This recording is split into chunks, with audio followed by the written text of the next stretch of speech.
आपको नागरिक शास्त्र के प्रथम भाग समकालीन विश्व राजनीति के प्रथम पाठ शीत युद्ध के दौर के दूसरा भाग पढ़ाऊंगी। पहले भाग में हमने देखा कि कैसे पूरा विश्व द्वितीय विश्व युद्ध के बाद दो भागों में बट गया था। एक तरफ सोवियत का गुट था और दूसरी तरफ अमेरिका गुट। वो दोनों कोशिश कर रहे थे कि एक दूसरे को नीचा दिखाएं और पूरे विश्व का एक तरह से पूरे विश्व के बीच एक रेखा सी खींच दें। इसको शीत युद्ध कहा जाने लगा। ये एक सशस्त्र युद्ध नहीं था, बल्कि यह एक कूटनीतिक युद्ध था। शीत युद्ध के कई प्रभाव हुए। इस दो ध्रुवीय विश्व के जो सबसे बड़ी चुनौती या दो ध्रुवीय विश्व को खत्म करने में जो सबसे अग्रसर नीति थी वो थी गुट निरपेक्षता की नीति। गुट निरपेक्ष आंदोलन की शुरुआत ही हुई जब शीत युद्ध चरम पर पहुंचने लगा। जो एशिया और अफ्रीका, लैटिन अमेरिका के जो नव स्वतंत्र देश थे वो चाहते थे कि इस शीत युद्ध की समाप्ति हो, किसी भी तरह विश्व दो खेमे में ना बटे, कोई युद्ध ना हो और तृतीय विश्व युद्ध की विभीषिका से विश्व को बचाया जा सके। और इसलिए कुछ नेताओं ने मिलकर गुट निरपेक्ष आंदोलन की नींव रखी।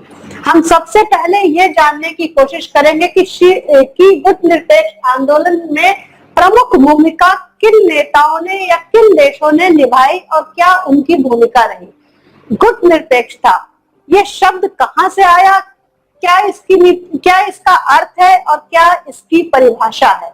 गुट निरपेक्ष आंदोलन के उद्देश्य, आखिर ये आंदोलन की शुरुआत क्यों हुई, आखिर क्यों विश्व को यह जरूरत पड़ी कि गुट निरपेक्षता की नीति अपनाई जाए। गुट निरपेक्षता ने एक बहुत बड़ी बात कही थी कि पुरानी आर्थिक नीति को छोड़कर एक नई अंतरराष्ट्रीय आर्थिक नीति अपनाई जाए। हम उसका भी अध्ययन करेंगे और इन सभी नए परिप्रेक्ष्य में भारत की क्या नीति रही। शीत युद्ध के दौरान भारत अमेरिका के प्रति क्या रुख रखा, शीत युद्ध के दौरान भारत ने रूस के प्रति कौन सी नीति अपनाई, हम इसका भी अध्ययन करेंगे। गुट निरपेक्ष आंदोलन का विश्व राजनीति में क्या योगदान रहा, आखिर विश्व राजनीति में इसने कौन से सकारात्मक या नकारात्मक परिवर्तन लाए और किस हद तक ये सफल रहा। इसके बाद हम जानेंगे कि जब शीत युद्ध समाप्त हो चुका है, जो दो ध्रुवीय विश्व था वो अब एक ध्रुवीय हो गया है, ऐसी स्थिति में इस आंदोलन की क्या प्रासंगिकता रह गई है, क्या इस आंदोलन को अभी जारी रहना चाहिए या इसको भी खत्म कर देना चाहिए। अब हम आते हैं कि गुट निरपेक्ष आंदोलन किन नेताओं की देन है। विश्व पटल पर ऐसे कौन से लोग थे जिन्होंने आगे आकर अमेरिका और रूस जैसी महाशक्ति को चैलेंज करने की कोशिश करी, उनके आगे खड़े होने की हिम्मत जुटाई। उनमें सबसे प्रमुख थे यूगोस्लाविया के जोसेफ ब्रॉज टिटो, भारत के पंडित जवाहरलाल नेहरू, मिस्र के गमाल अब्दुल नासिर, इंडोनेशिया के सुकार्नो और घाना के वामेन क्रुमा। इन सभी नेताओं ने सोचा कि अगर वो किसी भी गुट में शामिल होते हैं तो अंततः प्रत्यक्ष नहीं तो परोक्ष रूप से वो इनके गुलाम ही बनकर रहेंगे। इनकी ना अपनी कोई स्वतंत्र विदेश नीति रहेगी, ना गृह नीति, ना आर्थिक नीति। इनको महाशक्तियों की हर बात माननी पड़ेगी और ये उनके आगे हमेशा झुके ही रहेंगे। एक तरह से ये महाशक्तियों के बैसाखियों के सहारे खड़े रहेंगे और इनके अपने पैरों में कभी ताकत नहीं आ पाएगी, ये खुद के पैरों पर कभी नहीं खड़े हो पाएंगे। और इन सभी नेताओं को बैसाखियों के सहारे खड़ा होना मंजूर नहीं था, इसलिए इन्होंने गुट निरपेक्ष आंदोलन को बढ़ावा दिया। गुट निरपेक्षता का अर्थ एवं परिभाषा, हम सभी ने जैसे प्रथम भाग में पढ़ा था कि पूरा विश्व दो भागों में बट गया था। अमेरिका और सोवियत संघ दोनों अपनी अपनी स्थिति को मजबूत करने के लिए ज्यादा से ज्यादा देशों पर अपना प्रभाव बढ़ा रहे थे। सैन्य और राजनीतिक गुटों का निर्माण कर रहे थे। सीटो, सेंटो, नाटो, वार्सो पैक्ट, ये सब हो रहा था। कुछ गुट अमेरिका के साथ थे तो कुछ गुट रूस के साथ, लेकिन गुट निरपेक्ष आंदोलन की शुरुआत ही वहीं से हुई। वो चाहते थे कि इन सभी राजनीतिक और सैनिक गठबंधन का विरोध किया जाए और ज्यादा से ज्यादा कोशिश की जाए कि इनमें ना शामिल हुआ जाए। अगर कोई किसी को अकेला छोड़ दे तो वो स्वतः ही कमजोर पड़ जाता है। इन गठबंधन को कमजोर करने के लिए ही गुट निरपेक्षता की नीति अपनाई गई थी। इस गुट निरपेक्षता का अर्थ ही यही है कि हम किसी गुट में के निरपेक्ष रहेंगे, गुट में शामिल नहीं होंगे, गुट सापेक्ष नहीं रहेंगे, गुट से हटकर रहेंगे। शांतिपूर्ण सह अस्तित्व तथा अहस्तक्षेप को बढ़ावा। शांतिपूर्ण सह अस्तित्व की बात तो भारत और चीन के पंचशील समझौते में भी की गई थी कि हम एक दूसरे के साथ शांति के साथ रहेंगे, एक दूसरे पर आक्रमण नहीं करेंगे, एक दूसरे को नीचा दिखाने की कोशिश नहीं करेंगे, विश्व में सभी देश समान है। इस बात को सिद्ध करने के लिए ही गुट निरपेक्षता की नींव रखी गई। कोशिश ये की गई कि गुट निरपेक्ष आंदोलन को इस तरह प्रस्तुत किया जाए कि एशिया, अफ्रीका और लातिन अमेरिका के देश पीछे ना रह जाएं, वो एक दूसरे से लड़े नहीं। अगर वो किसी भी गुट में शामिल होते हैं, चाहे वो गुट सोवियत रूस का होता या अमेरिका का, तो एक वैमनस्यता, एक कटुता कायम रहती। और अगर विदेश नीति या गृह नीति में कटुता हो तो उसका कहीं ना कहीं प्रभाव देखा जा सकता है कि ध्यान युद्ध की तरफ ज्यादा रहता है, विकास की तरफ कम। शीत युद्ध का विरोध। युद्ध किसी भी प्रकार का हो, मानसिक रूप से आप उससे उबरना चाहेंगे। जो एशिया, अफ्रीका और लातिन अमेरिका के देश थे वो युद्ध की विभीषिका से उबरना चाहते थे या युद्ध की सोच से उबरना चाहते थे। वो चाहते थे कि विश्व में शांति रहे। गुट निरपेक्षता का सीधा सीधा अर्थ था कि वो युद्ध किसी भी रूप में, चाहे वो प्रत्यक्ष युद्ध हो, परोक्ष युद्ध हो, शस्त्र युद्ध हो या कूटनीतिक युद्ध हो, वो किसी भी युद्ध में शामिल नहीं होंगे। शीत युद्ध का वो पूरा पूरा विरोध करते थे क्योंकि शीत युद्ध भले ही कोई युद्ध ना हो, लेकिन अपने आप में वो एक युद्ध की तैयारी थी। शीत युद्ध तनावग्रस्त बनाए रखता था और तनाव में कभी भी तरक्की नहीं हो सकती थी। और एशिया, अफ्रीका और लातिन अमेरिका के देश तरक्की करना चाहते थे, इसीलिए उन्होंने शीत युद्ध का विरोध किया। स्वतंत्र विदेश नीति का समर्थन।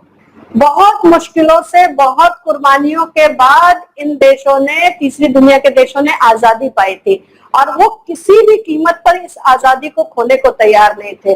अगर वो गुट में शामिल हो जाते तो उनकी विदेश नीति या तो पूंजीवादी के छाये में चलती या सोवियत संघ में शामिल हो जाते तो साम्यवादी विचारधारा के साये में चलती। उनकी अपनी कोई विचारधारा ही नहीं होती। और जैसे कहावत है कि बरगद के नीचे कोई पनप नहीं सकता, तो इन दो विशालकाय बरगद से वो दूरी बनाकर रखना चाहते थे। वो जानते थे कि इनके नीचे पनपना बहुत मुश्किल है। वो अपने लिए एक स्वतंत्र विदेश नीति चाहते थे और अपनी एक अलग पहचान बनाना चाहते थे। पहचान भले ही उनकी छोटी होती हो, उनके बराबर कभी खड़े नहीं हो सकते थे, लेकिन एक अलग पहचान होती जो उनके अस्तित्व को कायम रखता। गुट निरपेक्षता का अर्थ यही था कि जो तीसरी दुनिया के देश थे वो अपना अस्तित्व नहीं खोना चाहते थे, जिसको उन्होंने बहुत मुश्किल से पाई थी। गुट निरपेक्ष आंदोलन का उद्देश्य। गुट निरपेक्ष आंदोलन की शुरुआत हुई 1961 में, जब बेलग्रेड, औपचारिक शुरुआत 1961 में हुई जब बेलग्रेड में इसका प्रथम सम्मेलन हुआ।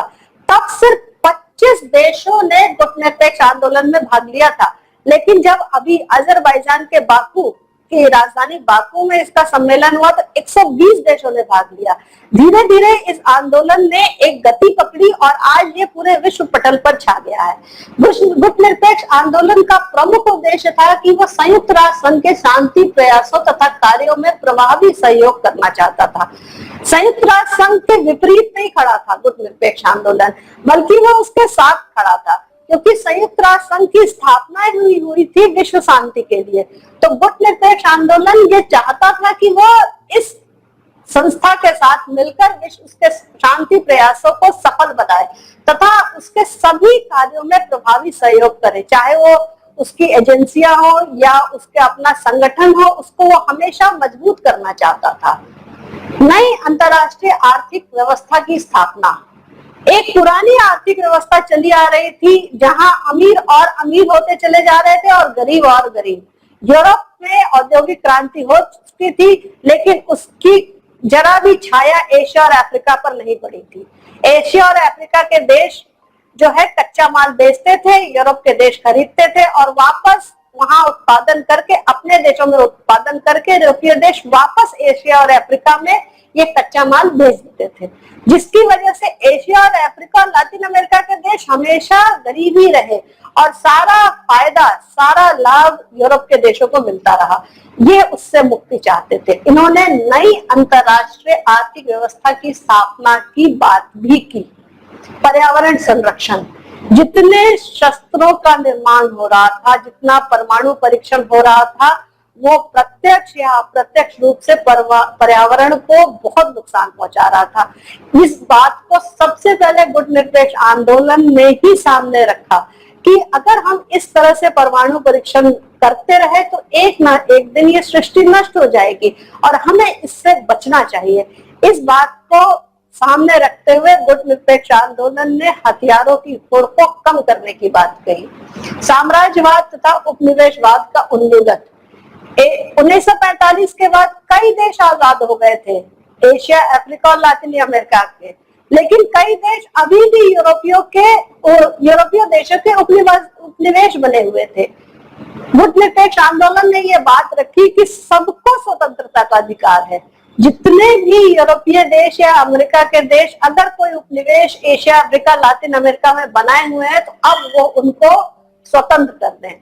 स्वतंत्रता का अधिकार सबका अधिकार है, समानता का अधिकार सबका अधिकार है, और इस बात को प्रभावी रूप से गुटनिरपेक्ष आंदोलन ने पेश किया और साम्राज्यवाद तथा उपनिवेशवाद के उन्मूलन की बात कही। अंतरराष्ट्रीय शांति एवं सुरक्षा को प्रोत्साहन। जो शीत युद्ध था उसमें अमेरिका और रूस आपस में नहीं लड़ रहे थे, ना अपनी भूमि पर लड़ रहे थे, वो दूसरे की भूमि पर लड़ रहे थे। चाहे हम कोरिया संकट की बात करें, हिंद चीन की बात करें या वियतनाम की बात करें, और दोनों अलग अलग जगहों पर आमने सामने आ रहे थे। इससे अंतरराष्ट्रीय शांति बहुत भंग हो रही थी और गुटनिरपेक्ष आंदोलन ने इसलिए सभी देशों से कहा कि आप गुटों का साथ छोड़िए और अंतरराष्ट्रीय शांति और सुरक्षा को प्रोत्साहन दीजिए, ताकि हम अपना ध्यान युद्ध पर ना लगाकर हम अपना ध्यान अपने देश के राजनीतिक और आर्थिक और सामाजिक विकास पर लगा सके। नस्लीय भेदभाव और रंग भेद का अंत। अफ्रीका के देशों ने बहुत दिनों तक नस्लीय भेदभाव और रंगभेद देखा था। अफ्रीका को एक डार्क कॉन्टिनेंट कहा जाता था, उसको कभी व्हाइट मैन्स बर्डन भी कहते थे, लेकिन इन सभी बातों का गुटनिरपेक्ष आंदोलन ने खत्म करने की बात कही। उसने कहा कि नहीं, चमड़ी का रंग कभी भी योग्यता का अधिकार आधार नहीं हो सकता। अगर आप गोरे हैं तो कहीं नहीं है कि आप श्रेष्ठ हो सकते हैं। उसने इस रंग भेद का, नस्ल भेद का बहुत विरोध किया और अफ्रीका के देशों के लिए स्वतंत्रता और समानता की मांग की। पूर्ण निशस्त्रीकरण। हथियारों की होड़ में विश्व एक दूसरे के पीछे पड़ा हुआ था। विश्व के सारे देश एक दूसरे के पीछे पड़े हुए थे। जो अमेरिका के साथ था वो भी, जो सोवियत संघ के साथ था वो भी। कहीं ना कहीं संसाधनों का एक तरह से बहुत ही बुरा इस्तेमाल हो रहा था, संसाधनों की बर्बादी हो रही थी। ये जरूरी था कि निशस्त्रीकरण को बढ़ावा दिया जाए। जो संसाधन हम अच्छे और विकास कार्यों में जिसका उपयोग कर सकते थे, हम उन संसाधनों का उपयोग अपने ही विध्वंस के लिए कर रहे थे। अगर परमाणु बम का प्रयोग कभी भी हो जाता हिरोशिमा और नागासाकी के बाद, तो शायद जो बर्बादी होती है उनसे 10 गुना अधिक होती, क्योंकि हिरोशिमा का बम तो बहुत कम पावर का था और जो अब बम बने हैं परमाणु बम, वो उससे कहीं अधिक पावर के हैं, कहीं अधिक शक्तिशाली है। तो पूर्ण निशस्त्रीकरण का समर्थन किया गुटनिरपेक्ष आंदोलन ने कि अगर हमारे पास लोहा है, और सब जानते हैं कि जितने अयस्क हैं वो सीमित मात्रा के हैं, तो इन सीमित संसाधन से अगर लोहे से हम पुल भी बना सकते हैं और बंदूक भी बना सकते हैं, तो हम क्यों ना पुल बनाने पर जोर दें, क्यों हम बंदूक बनाएं? क्योंकि विध्वंस बंदूक से हो सकता है, पुल से निर्माण हो सकता है। तो उन्होंने पूर्ण निशस्त्रीकरण पर बल दिया कि कभी भी कोई ऐसा हथियार ना बने जो एक ना एक दिन मानव जाति को ही समाप्त कर दे। अब आते हैं नई अंतरराष्ट्रीय आर्थिक व्यवस्था पे। 1972 में United nation conference on trade and development हुआ था। विकास और व्यापार के लिए एक सम्मेलन हुआ था जिसमें एशिया और अफ्रीका के देशों को अल्प विकसित देश कहा गया था। उन पर विशेष ध्यान देने की जरूरत थी। इस अंतरराष्ट्रीय व्यवस्था की बात सबसे पहले गुटनिरपेक्ष आंदोलन ने ही की थी। उन्होंने कहा कि जिस तरह विकसित राष्ट्र उनसे व्यापार करते थे वो उनके फेवर में नहीं था, उनके लिए नहीं था। वो हमेशा विकसित राष्ट्र अपना फायदा देखते थे। तो उनका कहना था कि जिस तरह विकसित राष्ट्र व्यापार करते थे उसमें जो तरीका है वो बदला जाए, दोनों को समान स्तर पर रखा जाए। विकसित राज्य एशिया और अफ्रीका और लैटिन अमेरिका से कच्चा माल खरीद करके उन्हीं को फिनिश्ड प्रोडक्ट्स या उतना उत्पादन बेचते थे। इसका वो अंत चाहते थे। वो चाहते थे कि जो तकनीक है, जो सहायता वो प्रदान कर सकते हैं, वो एशिया, अफ्रीका, लैटिन अमेरिका के देशों को प्रदान करे और व्यापार में इनको वरीयता दे। भले ही इनकी तकनीक थोड़ी पिछड़ी थी, लेकिन इनके व्यापार को बढ़ावा दे ताकि इन देशों में भी बेरोजगारी दूर हो सके, भुखमरी दूर हो सके।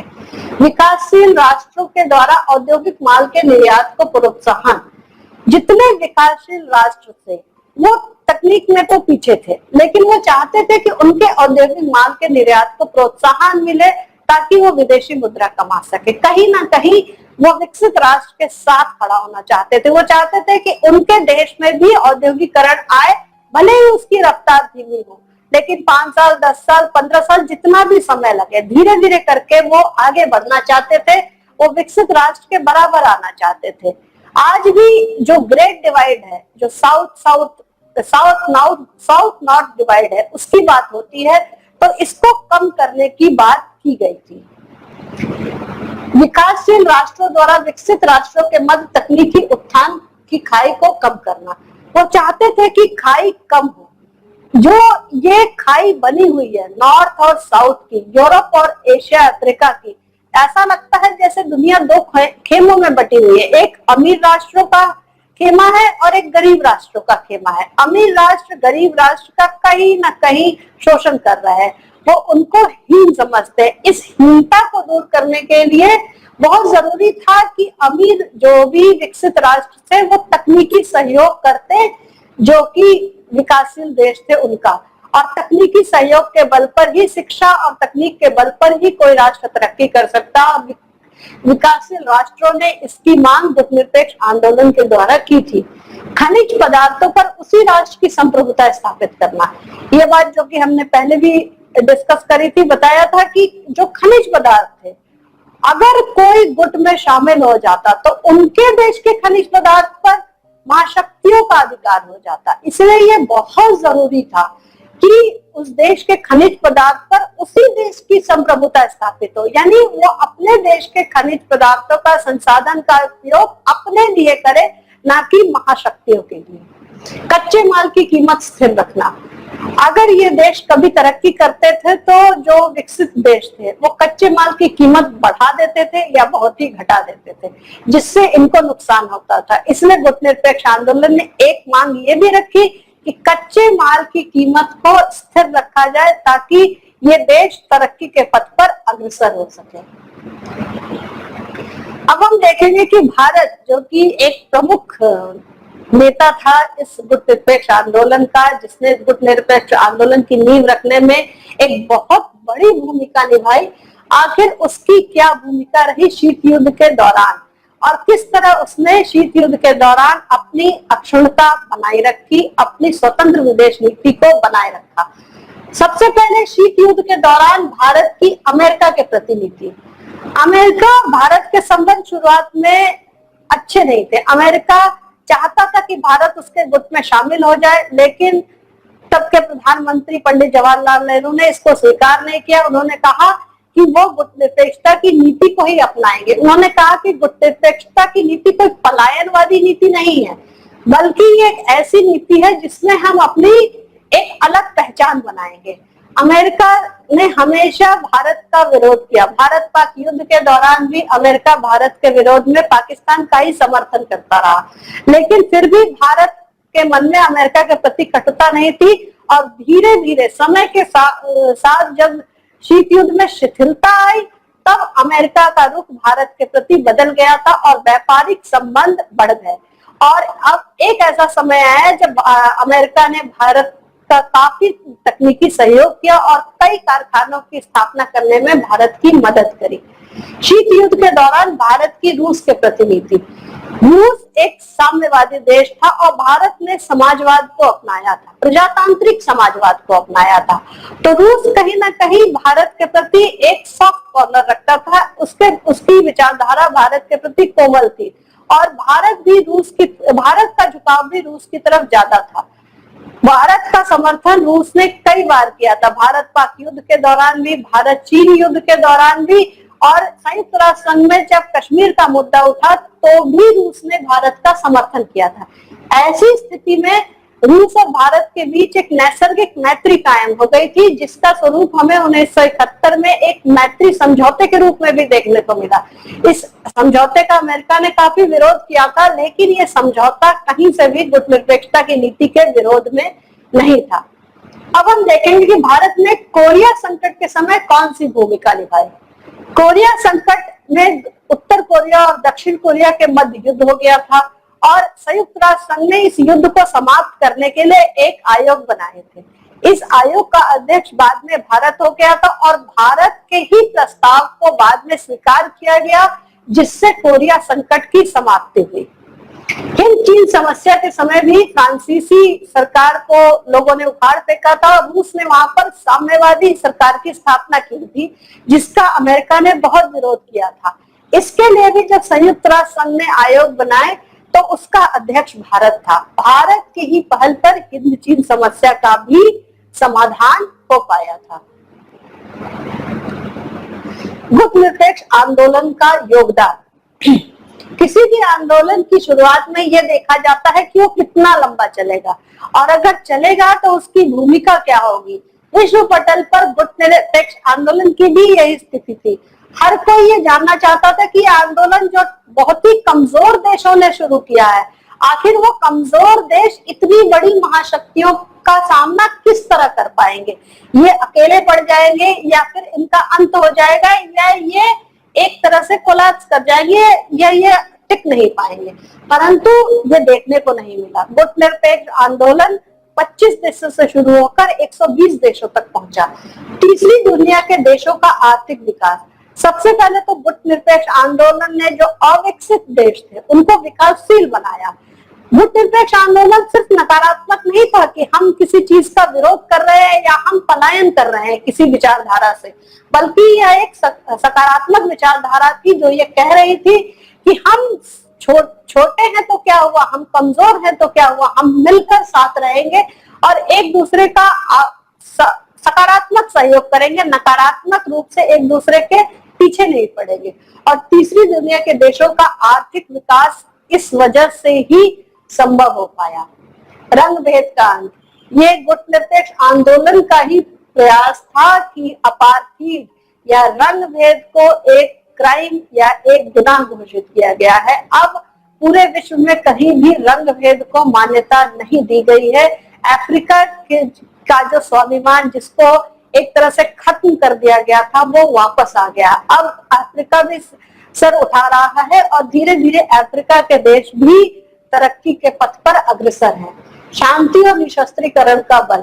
कहीं न कहीं गुटनिरपेक्ष देशों का गुटों से अलग रहना ही बहुत बड़ा कारण है कि विश्व तृतीय विश्व युद्ध की विभीषिका से बच पाया। अगर शांति का प्रयास और निशस्त्रीकरण का प्रयास गुटनिरपेक्ष आंदोलन ने नहीं किया होता तो हम आज तृतीय विश्व युद्ध झेल चुके होते, चाहे वो किसी भी समस्या को लेकर, चाहे वियतनाम को लेकर या कांगो को लेकर या हिंद चीन को लेकर। कई बार दोनों गुट एक दूसरे के आमने सामने थे। ऐसा लग रहा था कि अमेरिका और रूस एक दूसरे पर आक्रमण कर ही देंगे, परंतु गुटनिरपेक्ष आंदोलन के देशों ने इतनी समझदारी दिखाई कि कमजोर होते हुए भी इन महाशक्तियों के विरुद्ध वो खड़े रहे, इनसे दूरी बनाए रखे, लेकिन इनसे दुश्मनी नहीं की।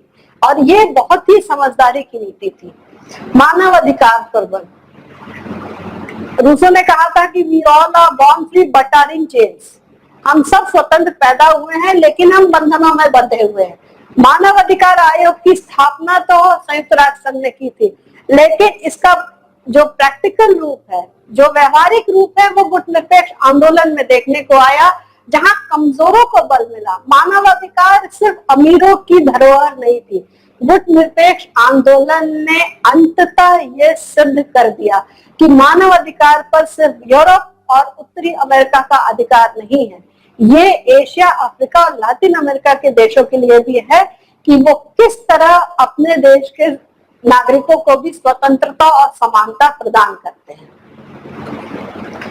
अब हम आते हैं कि जब शीत युद्ध शिथिल पड़ गया है, कमजोर पड़ गया और अगर ये भी कहें कि खत्म हो गया है, तो गुट निरपेक्ष आंदोलन की प्रासंगिकता क्या रह गई? प्रासंगिकता को मैंने दो भागों में बांटा है, एक नकारात्मक प्रासंगिकता और एक सकारात्मक प्रासंगिकता। गुट निरपेक्ष आंदोलन की अगर हम नकारात्मक प्रासंगिकता की बात करें कि जब शीत युद्ध ही नहीं है, गुट ही नहीं है, तो हम विरोध किसका कर रहे हैं, हम दूरी किससे बना रहे हैं? तो हाँ, शायद गुट निरपेक्ष आंदोलन को समाप्त हो जाना चाहिए था, क्योंकि अब कोई गुट ही नहीं बचा, दो ध्रुवीय विश्व खत्म हो गया, विश्व एक ध्रुवीय बन गया है। लेकिन नकारात्मक प्रासंगिकता मान सकते हैं कि अब हमें किसी का विरोध नहीं करना है, लेकिन गुट निरपेक्ष आंदोलन सिर्फ विरोध के लिए गुट निरपेक्षता के स्वर नहीं उठे थे।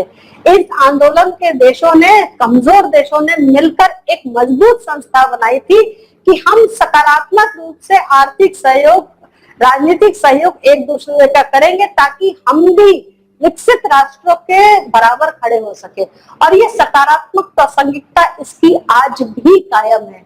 हम ये कहीं से नहीं कह सकते कि गुट निरपेक्ष आंदोलन को समाप्त हो जाना चाहिए।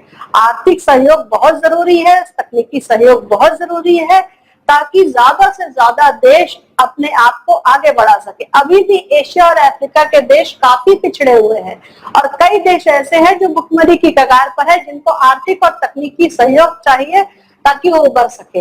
अगर कोई अमीर देश सहयोग नहीं करता है तो ये एक दूसरे का सहयोग करके आगे बढ़ने में मदद कर सकते हैं, और यही गुट निरपेक्ष आंदोलन की खूबसूरती है, यही इसकी सबसे बड़ी प्रासंगिकता है।